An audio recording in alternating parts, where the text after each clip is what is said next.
ऋषि शृंग की कथा।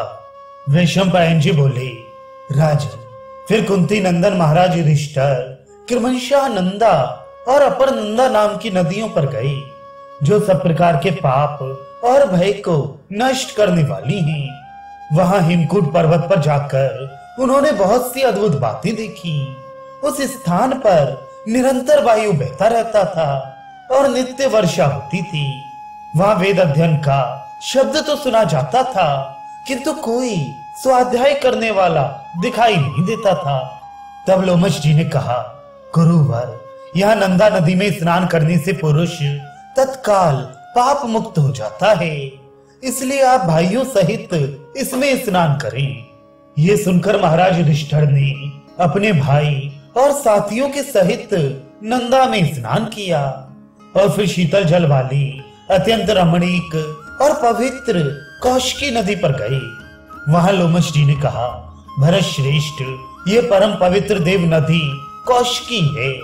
इसके तट पर यह विश्वामित्र जी का रमणीक आश्रम दिखाई दे रहा है। यही महात्मा काश्यप विवांडक का आश्रम है। इसे पुण्याश्रम कहते हैं। महर्षि विवांडक के पुत्र ऋषि शृंग बड़े ही तपस्वी और संयत जितेंद्रिय थे। एक बार अनावृष्टि होने पर उन्होंने अपनी तप के प्रभाव से वर्षा कर दी थी। वे परम तेजस्वी और समर्थ विवांडक कुमार मृगी से उत्पन्न हुए थे। युधिष्ठिर ने पूछा, भगवान, मनुष्य का पशु जाति के साथ योनि संसर्ग होना तो शास्त्र और लोक दोनों की ही दृष्टि में विरुद्ध है। फिर परम तपस्वी काश्यप नंदन ऋषि शृंग ने मृगी के उदर से कैसे जन्म लिया तथा अनावृष्टि होने पर उस बालक के भय से वृत्रासुर का वध करने वाले इंद्र ने वर्षा कैसे की। लोमश जी बोले, राजन, ब्रह्म ऋषि विवांडक बड़े ही साधु स्वभाव और प्रजापति के समान तेजस्वी थे। उनका वीर अमोघ था और तपस्या के कारण अंतःकरण शुद्ध हो गया था। एक बार वे एक सरोवर पर स्नान करने गए। वहां उर्वशी अप्सरा को देखकर जल में ही उनका वीर स्खलित हो गया। इतने में ही वहां एक प्यासी मृगी आई और वे जल के साथ उस वीर को भी पी गई। इससे उसको गर्व रह गया। वास्तव में ये एक देव कन्या थी। किसी कारण से ब्रह्मा जी ने इसे श्राप देते हुए कहा था कि तुम मृग जाति में जन्म लेकर एक मुनि पुत्र को उत्पन्न करेगी, तब श्राप से छूट जाएगी। विधि का विधान अटल है। इसी से महामुनि ऋषि शृंग उस मृगी के पुत्र हुए। वे बड़े तपोनिष्ठ थे और सर्वदा वन में ही रहा करते थे। उनके सिर पर एक सींग था। इसी से वे ऋषि शृंग नाम से प्रसिद्ध हुए। उन्होंने अपने पिता के सिवा किसी और मनुष्य को नहीं देखा था, इसलिए उनका मन सर्वदा ब्रह्मचर्य में स्थित रहता था। इसी समय अंग देश में महाराज दशरथ के मित्र राजा लोमपाद राज्य करते थे। हमने ऐसा सुना था कि उन्होंने किसी ब्राह्मण को कोई चीज देने की प्रतिज्ञा करके पीछे उसे निराश कर दिया था, इसलिए ब्राह्मणों ने उनका त्याग दिया। इससे उनके राज्य में वर्षा होनी बंद हो गई और प्रजा में हाहाकार मच गया। तब उन्होंने तपस्वी और मनस्वी ब्राह्मणों से पूछा, भूदेवों, अब वर्षा कैसे हो, इसका कोई उपाय बताइए। वे सब अपना अपना मत प्रकट करने लगे। तब उनमें से एक मुनि श्रेष्ठ ने कहा, राजन, ब्राह्मण आप पर कुपित हैं, इसका आप प्रायश्चित कीजिए। ऋषि शृंग एक मुनि कुमार हैं। वे वन में ही रहते हैं और बड़े ही शुद्ध एवं सरल हैं। स्त्री जात का तो उन्हें कोई पता ही नहीं है। उन्हें आप अपने देश में बुला लीजिए। वे यदि यहाँ आ गए तो तुरंत ही वर्षा होने लगेगी। ये सुनकर राजा लोमपाद ने ब्राह्मणों के पास जाकर अपने अपराध का प्रायश्चित कराया। उनके प्रसन्न होने पर उन्होंने अपने मंत्रियों को बुलाकर ऋषि शृंग को लाने के विषय में परामर्श किया। उनसे सलाह करके उन्होंने अपने राज्य की प्रधान वैश्याओं को बुलाया और उनसे कहा, सुंदरियों, तुम किसी प्रकार मोहित करके और अपने में विश्वास उत्पन्न करके मुनि कुमार ऋषि श्रृंग को मेरे राज्य में ले आओ।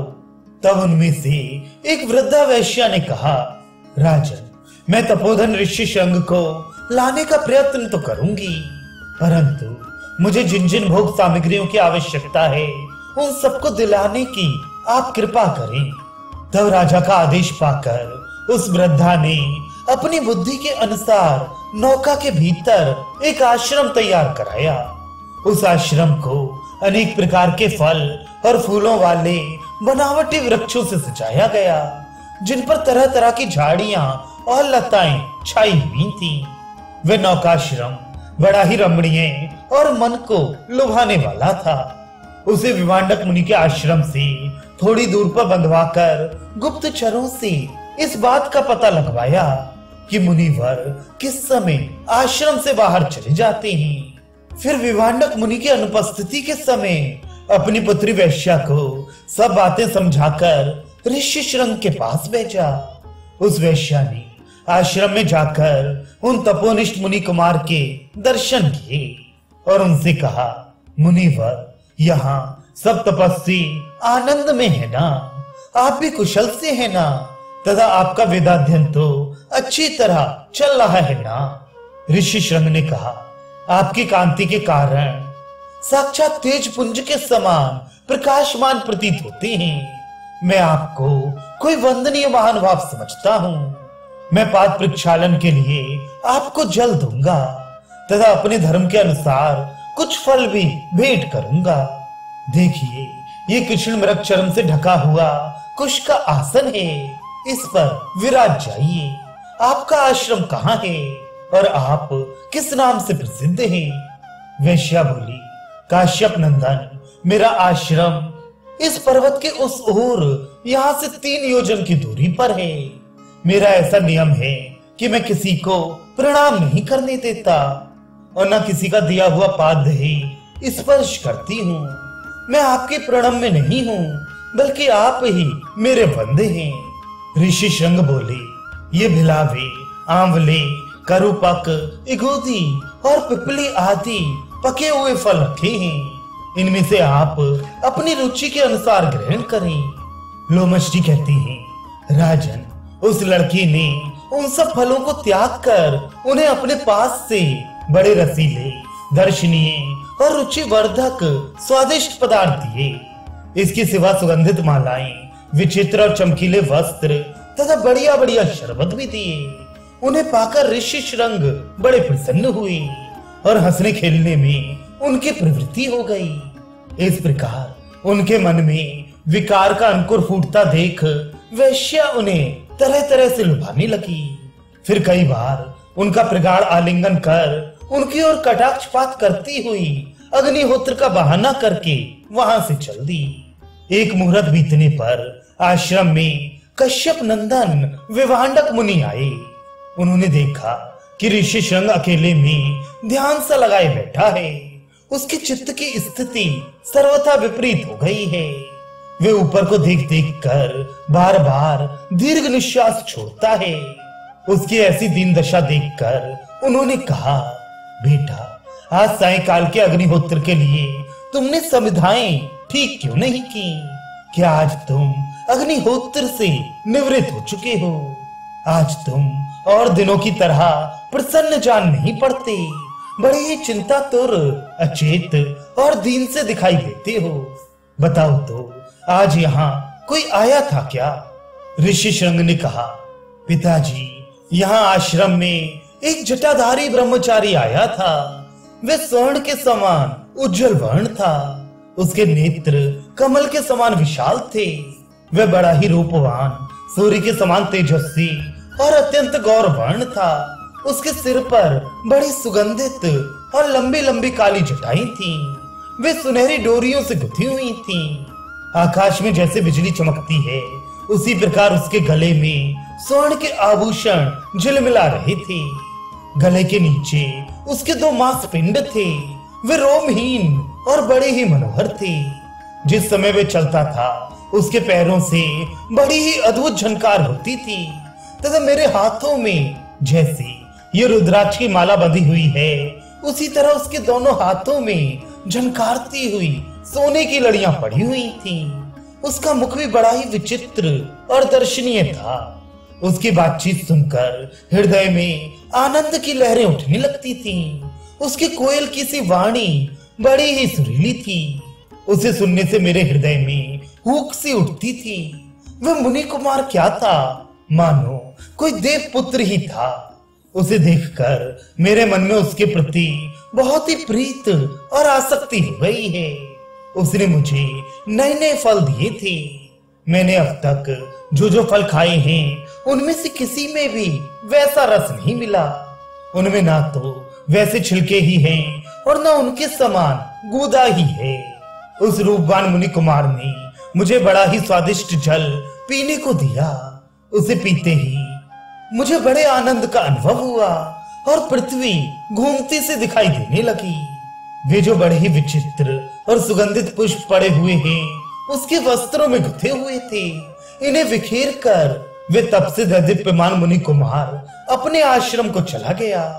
उसके जाते ही मैं अचेत सा हो गया हूँ और मेरे शरीर में दाह सा होता है। मैं चाहता हूँ जल्दी से जल्दी उसके पास पहुंचूं और उसे यहाँ लाकर सदा अपने पास रखूं।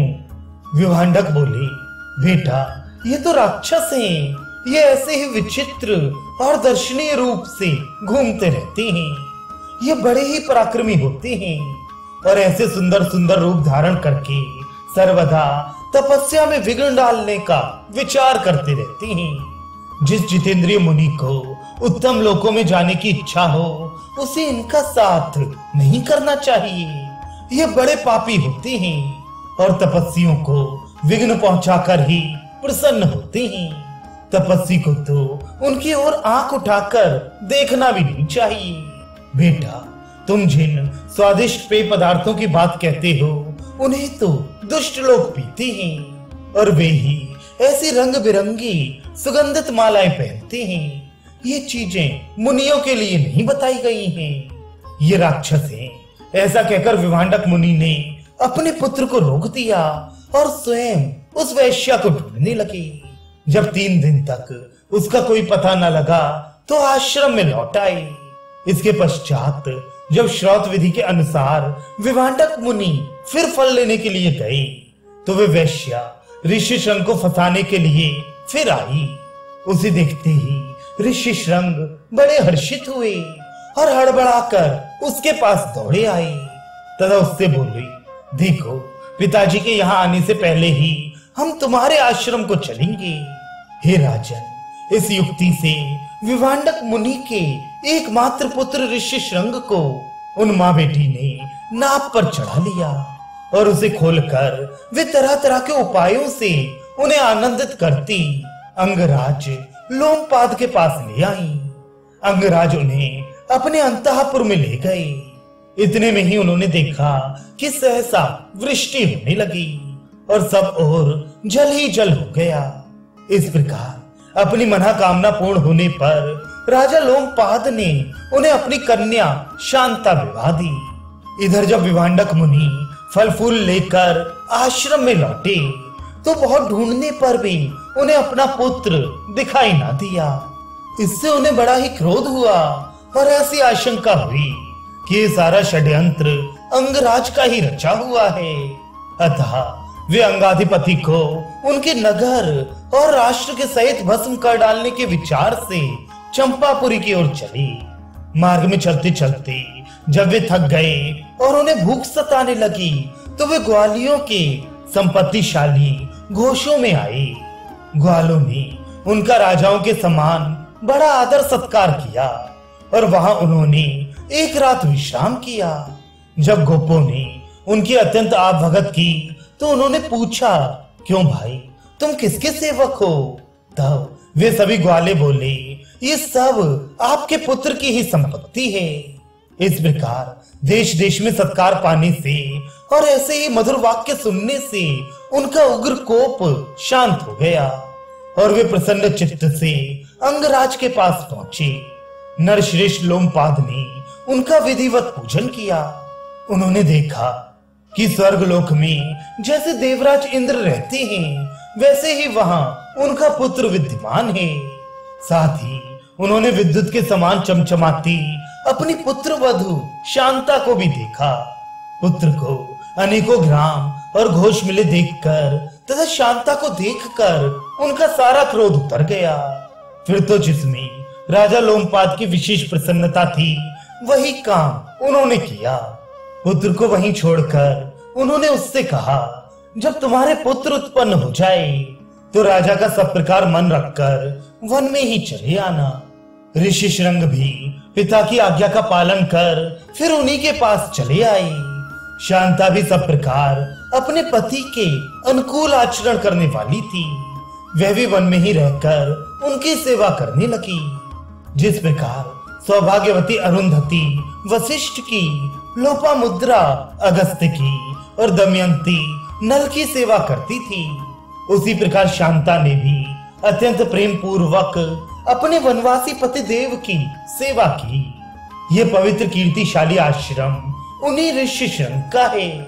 इसी कारण इस समीपवर्ती विशाल सरोवर की शोभा भी बहुत बढ़ गई है। इसमें स्नान करके तुम कृतकृत्य और शुद्ध हो जाओ, फिर दूसरे तीर्थों की यात्रा करना।